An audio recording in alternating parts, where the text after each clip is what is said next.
Hello, it's Chino here. If you like aggressive openings, you're in the right place. Today I'd like to analyze a brilliant attacking game by Levon Aronian with the black pieces. And this one was against Ivan Sokolov in the Olympiad. And this one started with a Nimzo-Indian. So d4, knight f6, c4, e6, knight to c3, bishop to b4.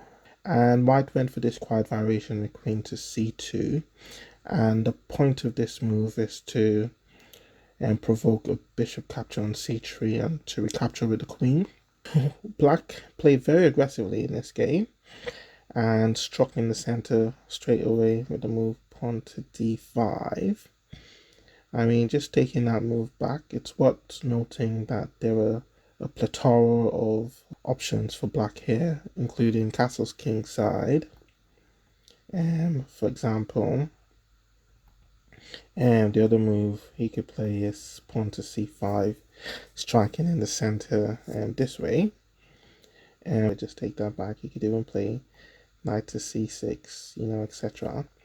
But going back to the game, Levon Aronian went for this central push with pawn to d5. White continued pawn takes d5, and after it e takes d5, played bishop to g5. Okay, and this is where things started to get interesting because Aronian went for the crazy complicated line pawn to c5, striking in the center. And if we just think about this position for a second, the immediate idea is that if pawn takes c5, at some point d4 is going to be a strong move, not straight away, because in this position I think white could just castle queen side, pinning the pawn to the queen. But yeah, just going back to that position, after c5, after the strike with c5 and pawn takes c5, yeah, we see that there's this option of playing pawn to d4. It's not an immediate threat, but it's enough to give white something to think about. Anyway, black plays h6 first. Just remember, d4 doesn't work because of castles and queen side. So h6 first to try and define what's happening on the king side. And now we saw bishop to h4, taking that back. And bishop takes f6 is also possible, and with a different kind of game after, say, queen takes f6, and if pawn to e3, castles king side, with a much quieter game, white would try and play against the isolated pawn, and black would try and use his lead in development for some activity. But yeah, just going back to the position after h6, so instead of going for this quiet line with bishop takes f6, Ivan Sokolov went bishop to h4. And now we see black go into ultra aggressive mode with g5. Now these sort of moves have to be played with caution because they weaken the squares around the black king. And you'd have seen in my other videos why weak squares around the king isn't very good. But here, in this specific position, it's justified because black has some concrete threats, as we'll see in the game. So after bishop to g3 and knight to e4, immediately we see that there is pressure on this knight on c3. I mean, in this position, just to point out here that even a move like a3 could be met by queen to a5. The point being that, pawn takes bishop is impossible because the queen takes a1. So yeah, just going back to that position with knight to e4, we see white doesn't have time just yet to exploit these weak squares around the black king. Okay, now this was where Ivan Sokolov went wrong. I'm sure some of the tactically minded ones amongst you are wondering why not bishop takes b8 followed by queen to a4 check, winning the bishop. Well, that's what Ivan Sokolov tried to do in the game, but it had a deep flaw. So just going back to the position after knight takes knight to e4, sorry. What would the alternative? Well, I'd say the main line, one of the main lines anyway in this position is pawn to e3. But the problem here is black can continue to play very aggressively with queen to a5, putting more pressure on the c3.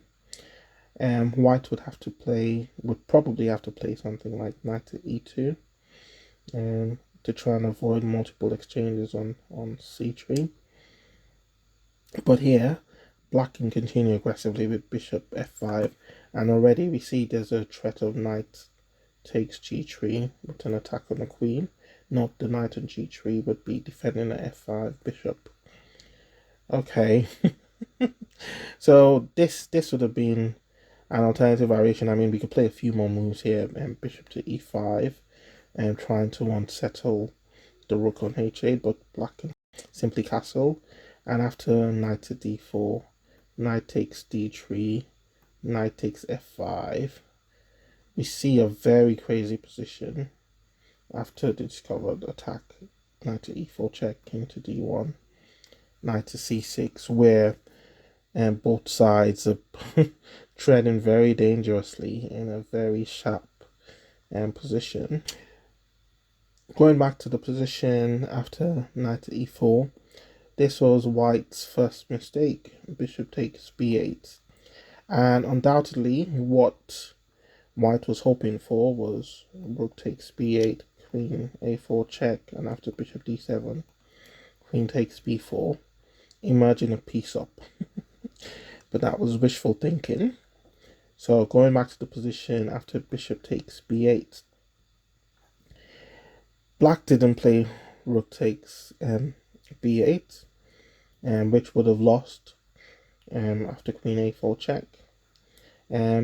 Yeah, but black had a very clever intermediate move here, and I'll say this is probably a good time to pause the video and see if you can find it.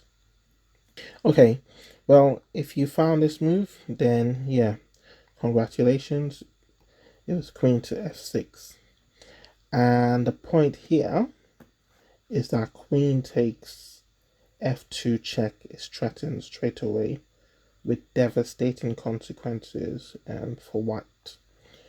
So for example, what, queen to a4 check, but the problem with this is that after bishop to d7, queen has to move, so she plays a reasonable move, takes the bishop on b4, but then we see why that check on f2 is devastating, because you'll have queen takes f2 check, king to d1 is the only square, and after queen takes f1 check and king to c2, queen takes a1, and we see that black's got 5 pieces against white's 5, but is ahead in development.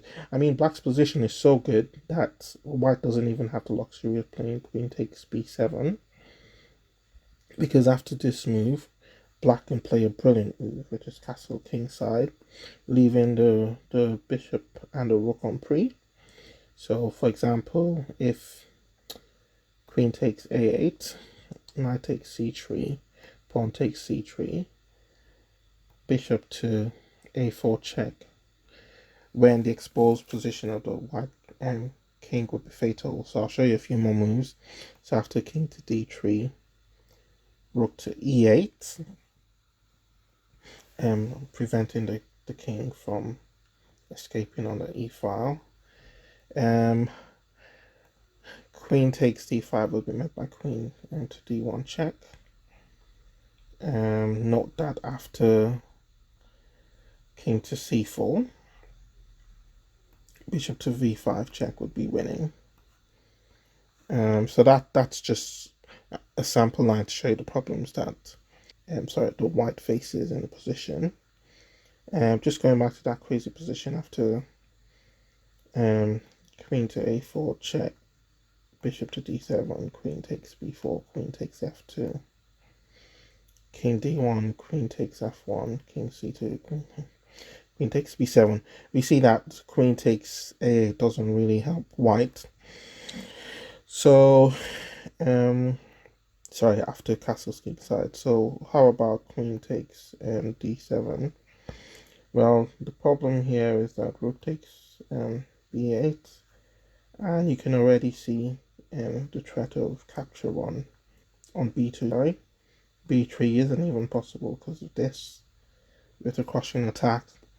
So just going back to the position after queen to f6, we see that white already has a difficult choice to make here. In the game, Ivan Sokolov went for bishop to g3, which was a reasonable move, but black kept the initiative by going knight takes c3 first. And the point, obviously, here is that pawn takes c3 isn't possible because of this check winning material. So after the king moves, black's going to win the rook in the corner with material. So just going back to the position after knight g3 and knight takes c3. So we see that black's temporarily regained his piece because for tactical reasons the knight can't be captured on c3. So white played pawn to a3 in this position and threatening the bishop. But in typical aggressive fashion, Aronian played the intermediate move bishop to f5, threatening the queen. Note that the queen can't come to a4 because that's protected by the knight, and queen to b3 wouldn't really solve this problem because after bishop to a5, the knight can escape on the next move. Okay, so after bishop to f5, white played queen to d2, and this is a clever move because if the knight ever moves, then the bishop is on pre. The bishop's hanging. So at this point, Aronian played bishop back to a5, and here we see the final mistake from white. I mean, he was just about holding the balance in this position and could have played something like pawn to e3, the point being that this knight is pinned against the bishop for a while, and at least he could develop his pieces on the king's side. But just taking that move back.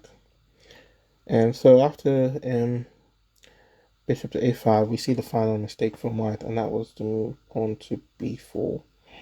And as we'll see in the game, the reason this is a mistake is because it weakens this diagonal. And so we'll just show you what the winning continuation was by black. So we had this move knight to e4, chasing the queen with tempo, and also threatening the rook on a1. And white had to retreat with queen to c1. And just going back, note that queen to d1 would have been such a bad idea because the queen to c3 check. Winning material, well, leading to checkmate.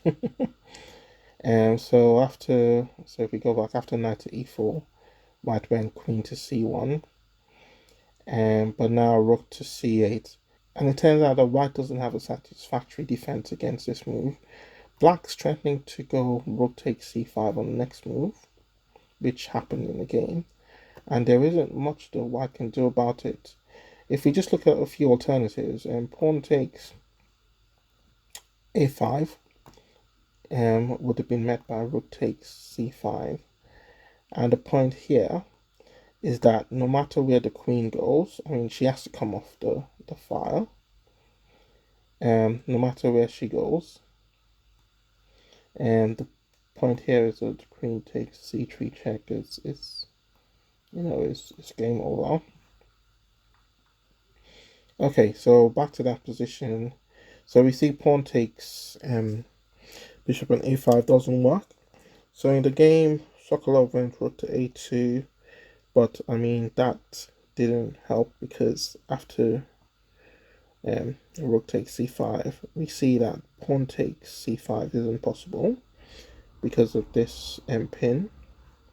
Obviously, this is impossible because the rook would capture the queen on c1, and queen isn't able to capture on c5 because the rook is defended by the knight.